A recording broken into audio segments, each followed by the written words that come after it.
Hello dear students, myself doctor Sakshi Chauhan. हमने हमारी last class में ओपीसी स्टार्ट किया था 1% कंपनी। पार्ट 1 हम पढ़ चुके थे। आज हम स्टार्ट कर रहे हैं पार्ट 2। पार्ट 2 में हम पढ़ते हैं सबसे पहले changes and alteration of nominee. अगर किसी कारण वजह से हमें नॉमिनी में चेंजेस करने पड़ रहे हैं तो उसके लिए क्या प्रोविजंस है, वो इसको हमने 3 पार्ट में डिवाइड करा है। When nominee becomes a member of the OPC, जब नॉमिनी किसी डेथ या इनकेपेसिटी ऑफ द मेंबर अगर हो जाती है, वो सदस्य की अगर उसकी डेथ हो जाती है या किसी कारणवश वो एज ए मेंबर अपने बिजनेस को नहीं चला पाता है, अपनी कंपनी को नहीं चला पाता है, तो जो नॉमिनी होता है वो ऑटोमेटिकली मेंबर बन जाता है। और अब जैसे ही वो मेंबर बना उसे विदिन 15 डेज नया अपना नॉमिनी अब एक पर्सन अपॉइंट करना पड़ेगा। रिटर्न कंसेंट नॉमिनी से लेनी पड़ेगी in form number INC3 and within 30 days of सब चेंजेस। जैसे ही वो उसने अपना पद लिया है और ये परिवर्तन आए हैं, new member shall file a notice to registrar with form INC4 and the prescribe fees to be paid to the registrar. तो ये सारे 30 दिनों के अंदर उसको जो INC फॉर्म और fees INC form INC3 form fill करवाना है फॉर्म, और रजिस्ट्रार को INC4 और प्रिस्क्राइब फीस देनी पड़ेगी। Second, when nominee withdraws his consent, अगर नॉमिनी अपनी कंसेंट विड्रॉ कर लेता है कि मैं अब इस OPC का नॉमिनी नहीं बनना चाहता हूँ, एनी टाइम नॉमिनी अपनी कंसेंट विड्रॉ कर सकता है और ये नोटिस वो मेंबर को और OPC को दे सकता है। अब जैसे ही ये नोटिस मिला है उसके 15 दिन के अंदर जो मेंबर है उसे एक नया नॉमिनी अपॉइंट करना है और इसको INC फॉर्म 3 में उससे नए नॉमिनी से रिटर्न कंसेंट लेनी है और उसे कंपनी को सबमिट करनी पड़ती है। अब जैसे ही कंपनी को ये नोटिस मिला है, कंपनी ये जो विड्रॉल था उसको INC फॉर्म 4 में फिल करेगी और नए व्यक्ति का इंटीमेशन करा जाता है कि ये नया व्यक्ति है और उसकी जो फॉर्म 3 है INC3 हम उससे रिटर्न कंसेंट भी लगाते हैं और प्रिस्क्राइब फीस लेकर हम रजिस्ट्रार को सबमिट करते हैं। When members changes the name of the nominee, अब कभी कभी मेंबर खुद नॉमिनी चेंज करना चाहता है, एनी टाइम वो कभी भी ऐसा कर सकता है। उसको इंटीमेट करना है कंपनी को राइटिंग में और अनदर पर्सन से उसकी कंसेंट लेनी है INC3 में, और कंपनी शैल ऑन रिसिप्ट, जैसे ही कंपनी को ये पता चला है उसे एक नोटिस रजिस्ट्रार को देना है और INC4 विदिन 30 डेज फिल करना होता है। Privileges of OPC over MPC, अब क्या एक्स्ट्रा बेनिफिट्स OPC को मिले हुए हैं MPC के कंपैरिजन में। नंबर ऑफ सब्सक्राइबर, MPC अगर प्राइवेट की बात करें तो मिनिमम 2 चाहिए होते, पब्लिक में 2, लेकिन OPC में एक ही की ज़रूरत होती है। मेंबर्स की बात करें तो प्राइवेट में 2, पब्लिक में 7 और OPC में 1 मिनिमम 1 मेंबर की आवश्यकता रहती है। डायरेक्टर्स की बात करें प्राइवेट में 2, पब्लिक में 3 और OPC में एटलीस्ट 1 होना ज़रूरी है। फर्स्ट डायरेक्टर की बात करें MPC के अंदर सब्सक्राइबर खुद डायरेक्टर्स होते हैं जब तक कि वो अपनी फर्स्ट जनरल मीटिंग के अंदर डायरेक्टर अपॉइंट नहीं करते। लेकिन जो OPC है उसके अंदर जो मेंबर है वो खुद ही डायरेक्टर है जब तक कि वो किसी और को OPC डायरेक्टर अपॉइंट ना करे। बोर्ड मीटिंग MPC के लिए बहुत ज़्यादा रिक्वायर्ड है कि वो जो प्रावधान बने हुए हैं बोर्ड मीटिंग के उसके अकॉर्डिंग बोर्ड मीटिंग करें, लेकिन ऐसा कोई प्रोविजंस OPC के लिए नहीं है।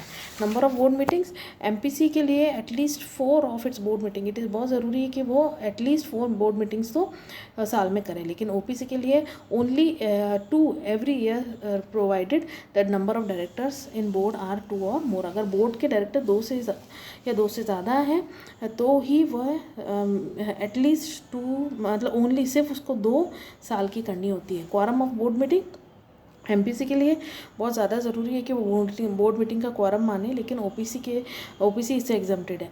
लेकिन अगर OPC के पास 2 या 2 से ज़्यादा डायरेक्टर है तो उसको भी इस प्रोविज़न को फॉलो करना पड़ता है। AGM की बात करें तो MPC liable but OPC is not. OPC को ज़रूरी नहीं कि वो AGM करे। Tribunal power to call EGM and hold it extraordinary general meeting, अब अगर कोर्ट के पास या ट्रिब्यूनल के पास पावर है तो वो ट्रिब्यूनल के पास पावर है कि वो MPC को ऑर्डर कर सकती है कि वह बोर्ड की मीटिंग को कॉल करें और उसको होल्ड करें, और लेकिन ऐसा कॉल करें और उसको होल्ड भी कर सकती है, लेकिन ऐसा कोई पावर ट्रिब्यूनल के पास नहीं है for OPC. Application of provision of selection of section 100 to 111 कुछ प्रोविजंस बने हुए हैं regarding proxies, chairman, voting, demand of poll, postal ballot, notice, quorum. ये सारे प्रोविजन से ओपीसी फ्री है, लेकिन एमपीसी को ये सारे प्रावधान मानने पड़ते हैं। Requirement of resolution in general meeting. अब अपनी जनरल मीटिंग के अंदर एमपीसी के लिए क्या होता है, उसे स्पेशल या ऑर्डिनरी रिजोल्यूशन पास करना होता है। सब अगर उसको वो मिलता है तो ही वो रिजोल्यूशन पास होता है, लेकिन ओपीसी के अंदर ऐसा कुछ नहीं है। अगर राइटिंग में मेंबर कुछ लिख देता है, कोई अपनी रिजोल्यूशन लिख देता है, उसको मिनट्स बुक में उतार लेता है और उसके ऊपर सिग्नेचर कर लेता है, तो that is enough, it means resolution has been passed. Requirement of resolution in board meeting. अब सेम जैसा अभी हमने लास्ट पॉइंट में पढ़ा था, इसके अंदर भी strictly followed by MPC, but OPC only communication of resolution, it's entry in minutes book and signature by member is enough. Next है cash flow statement. Cash flow statement की बात करें तो it is very much necessary for MPC to prepare its cash flow statement, but it is not for OPC. Approval of financial statement. Approval of financial statement की बात करें for MPC, financial statement shall be approve by board of directors. इसका जो approval है वो board of director करते हैं और उस पर साइन करते हैं, but by 2 directors, out of which 1 shall be MD और CEO. But if he is a director in the company और सीएफओ या कंपनी का जो सीएस होता है, कंपनी का CS, wherever they are appointed, while for OPC approval and signature by 1 director is enough. तो ये चीज़ पाई जाती है। Adoption of financial statement. The financial statement of every MPC shall be adopted by AGM. AGM financial statement adopt करती है, लेकिन OPC के लिए it is adopted by the sole member. Filing of the financial statement, MPC को within 30 days from its AGM अपना OPC file करना होता है, लेकिन अपना फाइनेंशियल स्टेटमेंट फाइल करना होता है, लेकिन ओपीसी के लिए उसके जो फाइनेंशियल ईयर क्लोज होता है उसके 180 डेज़ का टाइम उसे मिलता है। Next, signing of the annual report. MPC के लिए annual report must be sign by the director and CS और where there is no CS, अगर नहीं है तो बाय द जो कंपनी सेक्रेटरी इन प्रैक्टिस होगा वो साइन करेगा। वाइल ओपीसी के लिए सिग्नेचर बाय सीएस और where there is no CS by the director of the company.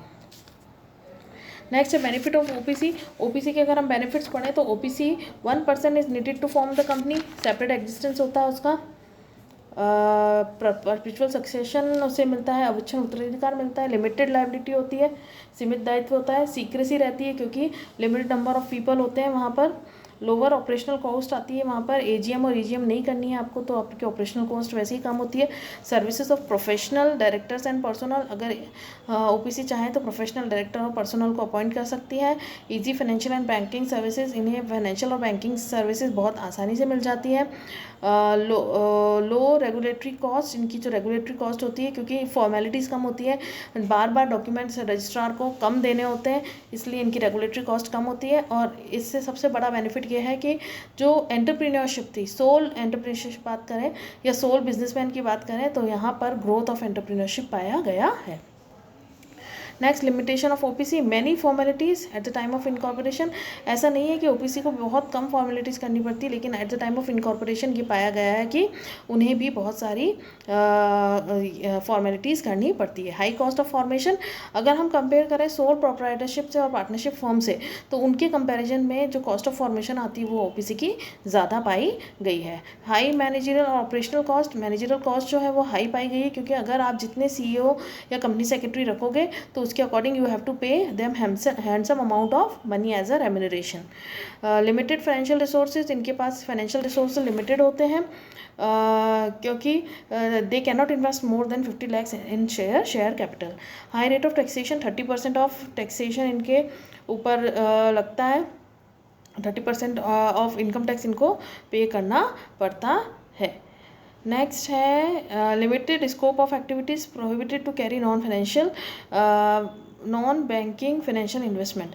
तो अब है ना, ये जो ओपीसी होती है they are not allowed to carry non banking financial investment, तो इनकी scope of activity is limited.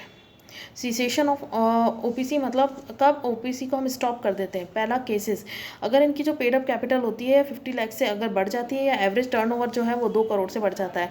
अब इसके लिए हम क्या करते हैं, विदिन 30 डेज जैसे ही ये चीज़ हुई है तो उसके 30 डेज़ के अंदर हमें आईएनसी फॉर्म भर के हमें सबमिट करना पड़ता है। Now it is required to convert, अब उसको रजिस्ट्रार को सबमिट करना पड़ता है और उसके साथ साथ हमें इसको either OPC will be converted into private और a public company. Conversion of OPC into public और प्राइवेट कंपनी, सबसे पहले हमें कंडीशन देखनी है कि हम इसको कन्वर्ट कर सकते हैं या नहीं कर सकते पब्लिक या प्राइवेट में। अब जैसे अगर चलिए मान लिया हो गया है आइदर पब्लिक और प्राइवेट, तो उसके अकॉर्डिंग नंबर ऑफ डायरेक्टर्स में हमें चेंजेस करने पड़ेंगे, नंबर ऑफ मेंबर्स में हमें चेंजेस करने पड़ेंगे, हमें नोटिस रजिस्ट्रार को नोटिस भेजना पड़ेगा, उसके साथ साथ हमें मेमोरेंडम और आर्टिकल में चेंजेस करने पड़ते हैं। कंपनी टू बिकम प्राइवेट और पब्लिक कंपनी, या उस कंपनी को प्राइवेट या पब्लिक कंपनी बना दिया जाता है। जो उसके प्रावधान बने हुए हैं कंपनीज एक्ट में उसको फॉलो किया जाता है। और पनिशमेंट अगर के रूप पे अगर आप इन सारी चीज़ों के अंदर कोई भी कंपनी अगर इन सारी चीज़ों के अंदर कोई फॉल्ट करती है या प्रोविजंस को फॉलो नहीं करती है तो उसको पनिशमेंट दिया जाता है। Next, conversion of public company into OPC conversion condition. Again हम देखेंगे कि क्या हम प्राइवेट कंपनी को ओपीसी में कन्वर्ट कर सकते हैं, तो हमें पहले देखना पड़ेगा कि वहाँ पर जो कंडीशंस हैं वो क्या है।